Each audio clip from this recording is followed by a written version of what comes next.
Welcome to the software journey with GKey. Power BI classes with real-time interview questions and answers. Class 29.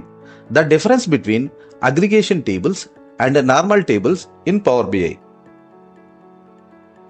In this part of training, we are going to discuss about the difference between aggregation tables and normal tables. First, we will discuss about normal tables. Normal tables are like fact table and dimension tables. Normal tables are the original or detailed data loaded into the Power BI. Coming to the characteristics of normal tables, contain row level granularity, that is transactional level data. Large size can slow down performance, that means each transaction is going to be stored in the detailed tables that are normal tables. Queries may take a longer if fact tables is huge, that means mostly the fact tables are considered as the normal tables. Why? Because these tables used to have large amount of data. These are used for detailed analysis and drill down. That means it is going to have the historical data, 5 to 6 years of data, something like that. Then it will load the data in such a way. Coming to the next type of tables, that are aggregator tables or summary tables. Aggregator tables contain summarized or grouped data created to improve a performance. That means these aggregator tables are created based on the detailed tables or fact tables that I will show you practically in Power BI desktop level. Coming to the characteristics of aggregate tables, pre-aggregated using sum, count, average, etc. much smaller than the original fact tables. And Power BI uses aggregations to answer queries faster. Can be import mode even when main fact is direct query or hybrid model.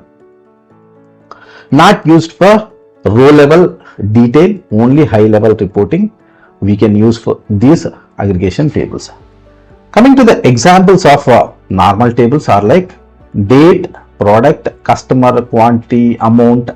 Every transaction with the millions of records are going to be stored in normal tables. Coming to the examples of aggregation tables, instead of storing every transaction, store data summarized by date and product, total sales, total quality. This will reduce millions of rows to thousands of rows. Coming to this slide, here these are the data source that we used to connect with. It might be a database, Excel or something like that. And this is the data set here. This is the in memory. The aggregations are going to be stored here.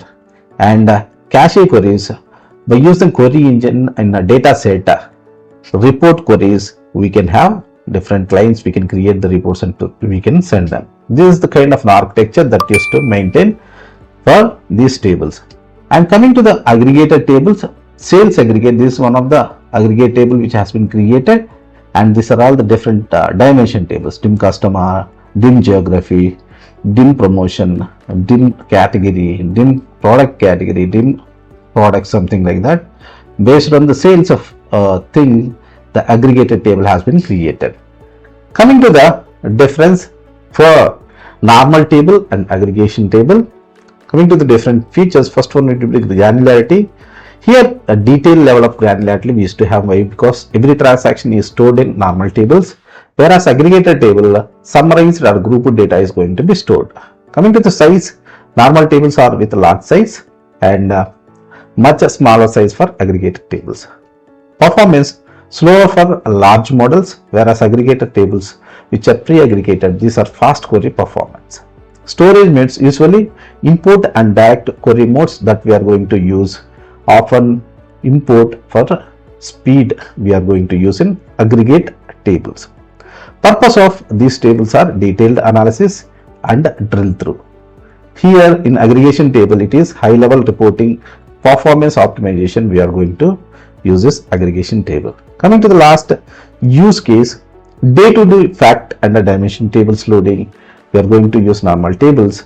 Speeding of slow models with huge data, then we go and create aggregated table based on the detailed table. Coming to the last side, when to use aggregation tables. Use aggregation table when fact table is very large, which is having millions and billions of rows. If you want faster visuals, then you can go for aggregation tables. If it is a direct query is too slow, then we can go for aggregation tables that is going to use the import mode. And that I have explained how we have to connect direct query, import, and like dual kind of modes in the previous class. That you can go for the detailed explanation in that class. You only need summary data at certain level. For example, daily sales by product. In these kind of situations also, we can go and create aggregation tables. These are the different situation that we can create aggregation tables. Coming to the interview one-liner, normal table stores detailed transaction level data, whereas aggregation table store summarized data to improve performance in large Power BI models. Let us see these things practically in Power BI. Now I am in Power BI. Before getting into the Power BI, let us discuss these things in SSMS, that is SQL Server Integration Services. See, here is a fact internet sales is a detailed fact table that we are using, which is having around 60,398 rows. Whereas I have created a summary table by taking product key, order date, and sales of amount sum and tax of sum from fact internet same table. Based on the same fact table, I have created one of the aggregated table, which I have aggregated sales amount and tax amount grouped by product key and order key. Order key, I have created one view that is called sales fact. If you select data from this aggregated table, this has been reduced drastically, and it is to have 23,000 records. In real time, these detailed tables like fact internet sales, they used to have millions and billions of records. To get the performance, what we are going to do is, based on this table, we are going to create an aggregate table, and then that is going to store the aggregated level data, which is having less records compared to the detailed table. Then the queries also run faster in the Power BI mode. See, these aggregate table we can create in different situations. This one of the way we can create a view, and we can take, when we connect to the database, we can take it. I will show you here. Now I am trying to connect to SQL Server database. Here, this is the server name that I am trying to take. This is my local server. We can have dot as well, and this is the database that we are using. I am taking direct query mode here. Here, this is the aggregated table that I have created from a database side. For example, I will take other dimension tables also, dim date, like dim product I am going to take, and fact internet sales detailed data. Based on this fact internet sales, we have created this sales fact view. I am trying to load these tables into our model. Now we have created aggregated table. In database side, we are just taking that from database to our Power BI model. If you are not that much good with the SQL part, then you can load the fact internet sales, and you can do that thing here as well. For example, coming to the model view, these are the different tables which are loaded here. This is the fact thing that we have created, but this aggregated table has created based on this fact internet sales. If you want to create the same aggregated table in Power BI model itself or Power BI desktop level itself, then we can go by using transform data method. Here in Power Query Editor, we can create that aggregate table. This aggregate sales fact aggregate table has been created based on this fact internet sales. What I am doing is, I am just taking a duplicate of this fact internet sales. Based on this table, I am trying to create an aggregate table. Here, right click on product key, and I am going for the group by here. I am getting into the advanced option. Here,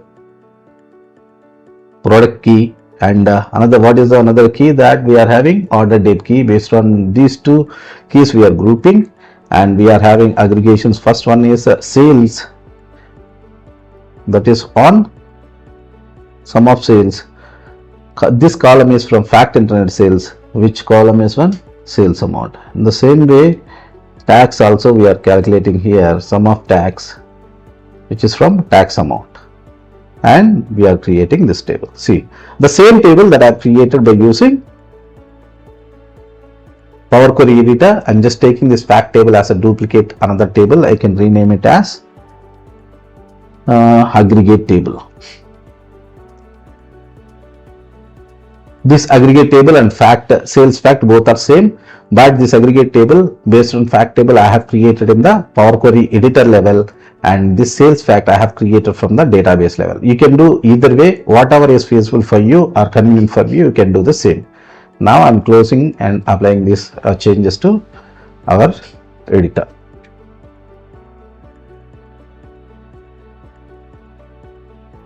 Now this is also an aggregated table. This is also an aggregate. Any one table we can use. I'm just like deleting this one. Delete from the model. And I'm using this one to connect with the different dimension tables. For example, if I want to connect with the dim product, I have to like map this product key with the aggregate table product. This one of the relationship here in date, order date also we can join with dim date. And here these are the like it is active connection. These are two inactive connections. For our feasibility, I'm just deleting this inactive relationships.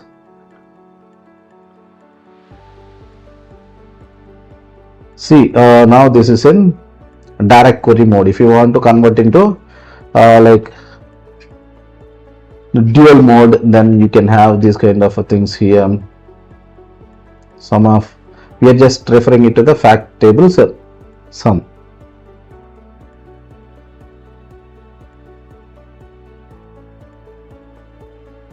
Like this, you can create this table. You can make aggregations like this. This is the aggregate table that we are having here.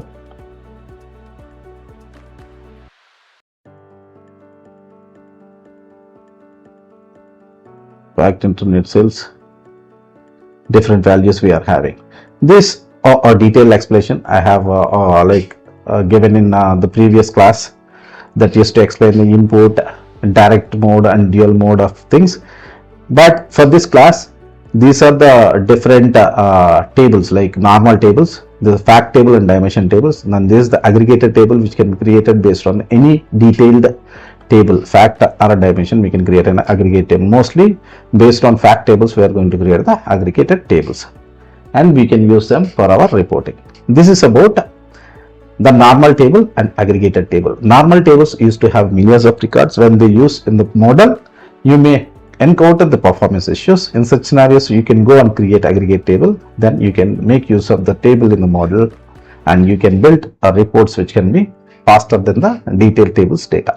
I think you got some idea about the normal table and detailed tables in Power BI. Follow us on YouTube, LinkedIn, Instagram, and Facebook. Don't forget to like, share, subscribe, and press the bell icon to stay updated with our latest content. Join the GKey community and grow your IT profession with us.